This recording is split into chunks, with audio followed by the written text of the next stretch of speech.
I watched every single Batman movie, which means I have spent this much time watching Batman. That's a lot of time. That's like really long, an above average amount of time, I'd say, to be watching something. And so I thought it'd be fun to rank all of these films from my least favorite to my favorite.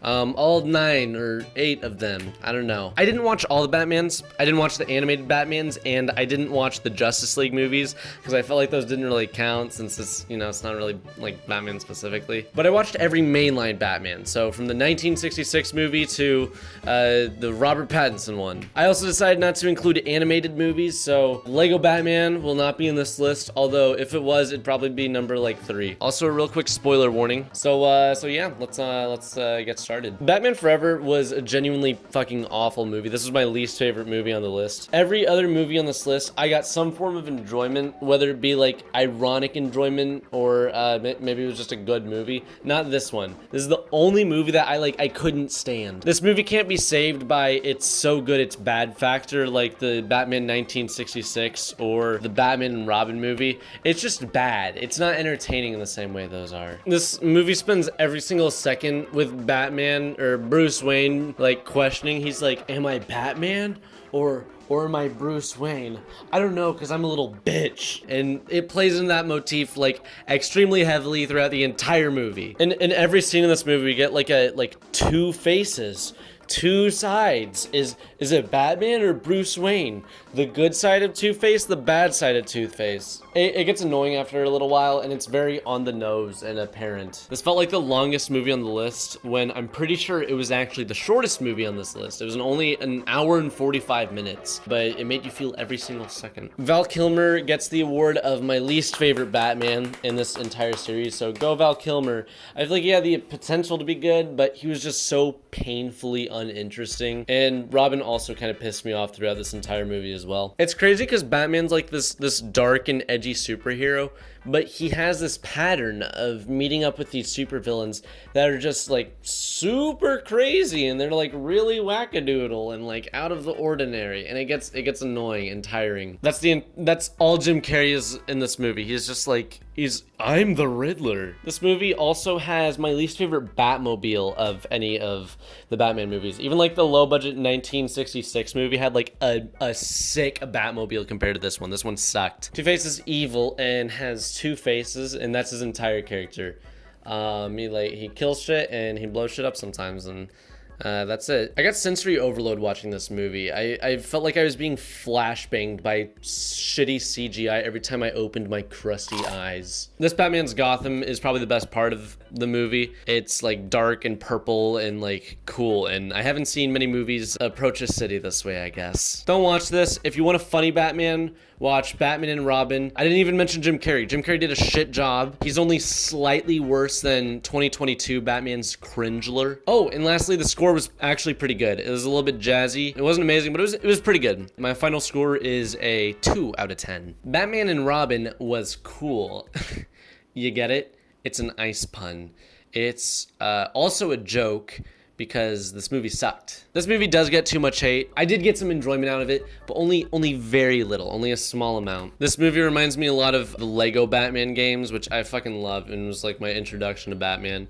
So it's got a couple brownie points for doing that. Same as Batman Forever, Gotham's really cool in this movie. It's like a shitty Misfits concert, and it's kind of dark and edgy, and it's cool, and I like it. Arnold Schwarzenegger as Mr. Freeze doesn't really bother me too much because he's funny as hell. He's got so many funny jokes too. More than Heath Ledger's Joker, who told very little jokes. I love the ice puns. They really tickle my funny bone, like a cringe Vine compilation. The opening scene where they surfboard off of an exploding rocket is genuinely sick, and I actually really like that scene unironically. George Clooney could have been a really good Batman if the writing wasn't awful. I feel like he just wasn't given his best opportunity here. This movie does suck, but not if you just view it as an Uma Thurman galore. In one scene in this movie, Poison Ivy comes out of a gorilla costume and then drugs an entire party, and it's a pretty cool scene too. I kind of forgot Bane was in this movie. He's generally incredibly pointless throughout this entire experience. Batman asking Mr. Freeze for help is a genuinely good scene too. I'm very surprised to see that this movie passes the Bechdel test because it doesn't write woman characters well at all. But we do get a decent Batgirl in this movie. It might be my favorite female representation that any of these Batman movies have, and Batgirl's a pretty cool character. This movie would be great if they took it out and replaced it with The Dark Knight. It still sucks. 3 out of 10. Next place, we got Batman 1966. This movie was...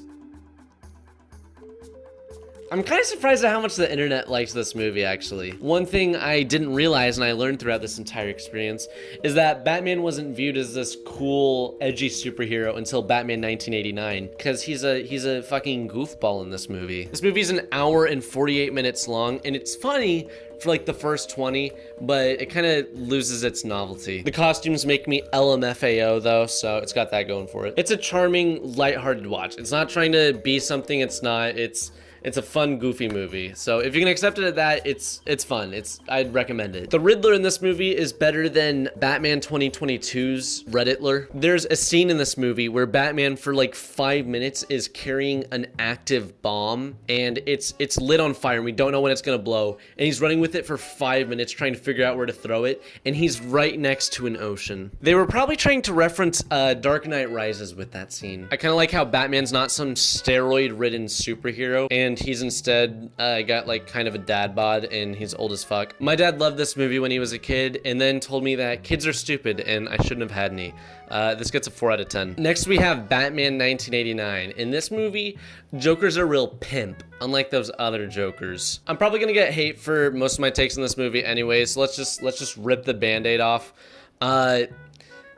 Jack Nicholson's Joker is very mediocre. I know it's from the comics, but the Joker's backstory is stupid and it's not executed well. I fell into a pit of acid. Now I have green hair and I'm pale and I have lipstick too. He's not crazy like a super methodical mob boss who's like gonna take over Gotham, but more like the weird kid at school who like watches too many Undertale videos and picks his nose a little bit too much. I can't get over this. I know it seems like I'm dwelling on this, but I can't get over it because he's in this movie longer than Batman is, pretty much. Michael Keaton does a very good Bruce Wayne, who I feel like a lot of other Batmans have struggled with, and he's probably my favorite. He makes him seem more like a person than a lot of the other Batman actors. I can't give this movie too much hate because it feels more like a blueprint for future Batman films and less like a fully realized project. Visually, this movie's pretty ugly too. It's got a very gray color palette. Still better than Batman Forever's color palette, but it's hard to watch after a long period of time. Although I don't appreciate the lighting, it adds to the griminess of Gotham, which I can appreciate to a certain extent. Vicky Vale is one of my favorite parts of the movie, as well as Gotham itself. It's a shame they painted Kim Basinger in this damsel in distress role, because she was a really good actress, and I would have loved to have seen her in future Batman movies. This movie's score is also particularly amazing. It's my favorite in the series, and it's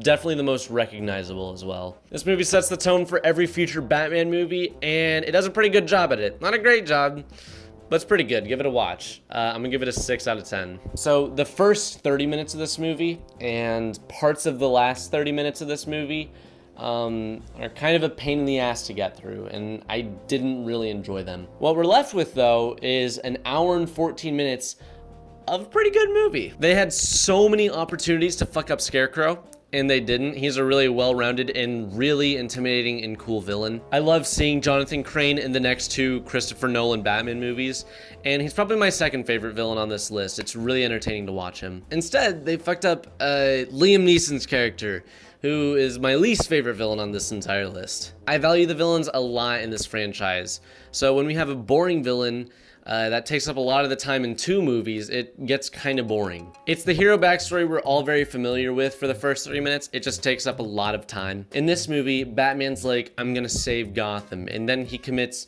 tens of millions of dollars worth of property damage. I think Gotham de-evolved as the Christopher Nolan movies went on, because in this Gotham, we get like cool ass like trains, like sky trains, and it's like super segregated, but also like futuristic and like cool and stuff. And then in Dark Knight Rises, I feel like we don't really get to see much of that. It's more just like a dark little sad city. Batman and Robin wrote a significantly more likable female companion than Batman Begins did, because Rachel was not an interesting character and I felt no reason to like her at all. Morgan Freeman was dope, Gary Oldman was dope, Michael Caine was dope, Cillian Murphy was dope, and Christian Bale was in this movie too. Christopher Nolan could have done a lot better, and he did.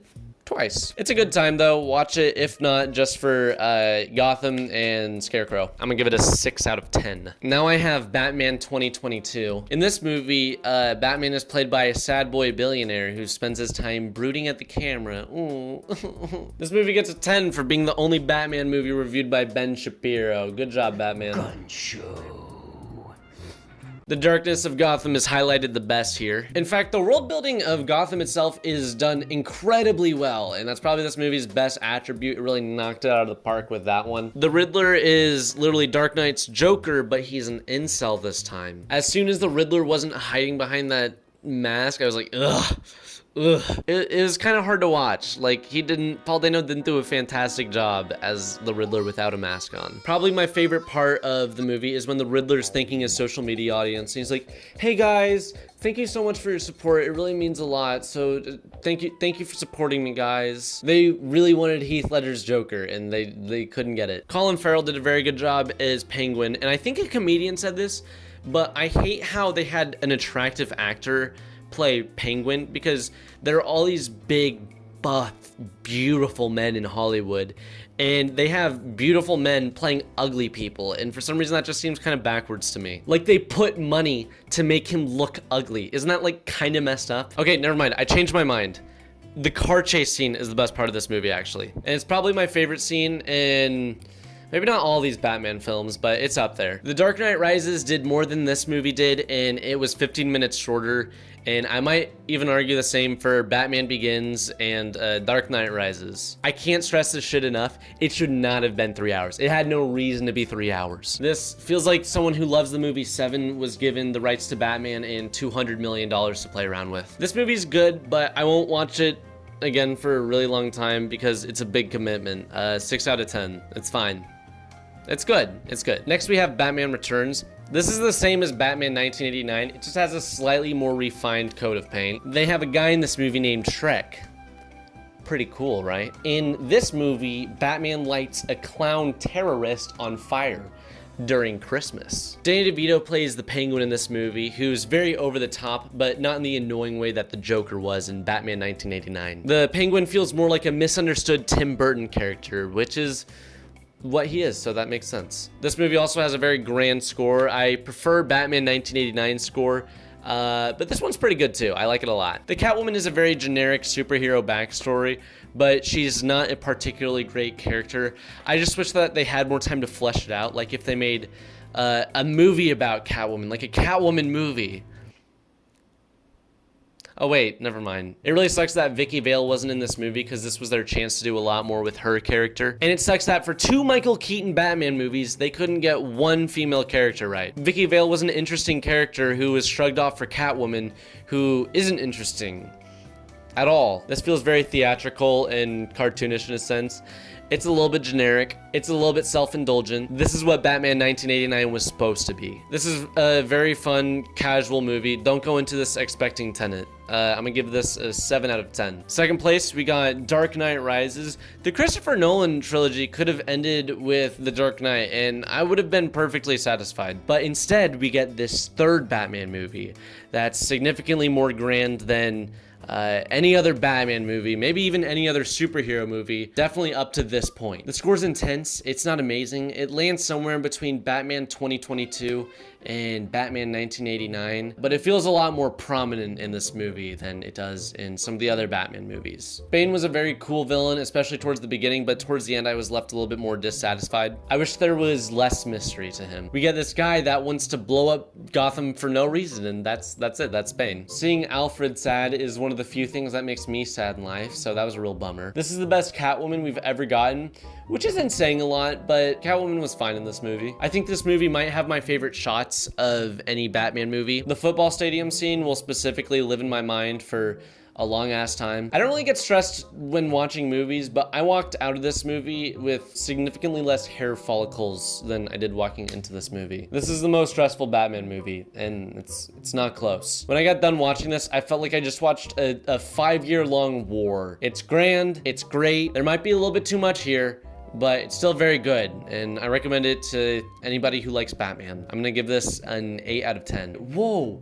Dark Knight's #1? Even saying that's overplayed. Even saying this is overplayed. The Joker never feels needlessly crazy like in Batman 2022's Riddler or Batman 1989's Joker. Bane wants to blow up Gotham for no fucking reason, but the Joker, it like fits into his philosophy, and so it makes sense, and you can kind of understand why. We get a fully realized villain here, and not someone that's trying to be like someone else or someone from the comics, and it's really refreshing. Christian Bale evolves from this really boring Batman from Batman Begins into this more interesting protagonist, and it's good to see. You can kind of see him get more comfortable with the role as time goes on. This movie feels like it has all these little puzzle pieces that in the end they finally click, and it's incredibly satisfying. It's the best superhero movie.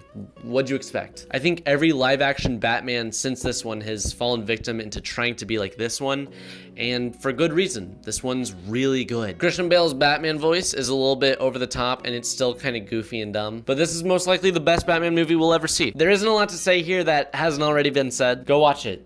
It's fantastic. I'm gonna give it a 9 out of 10.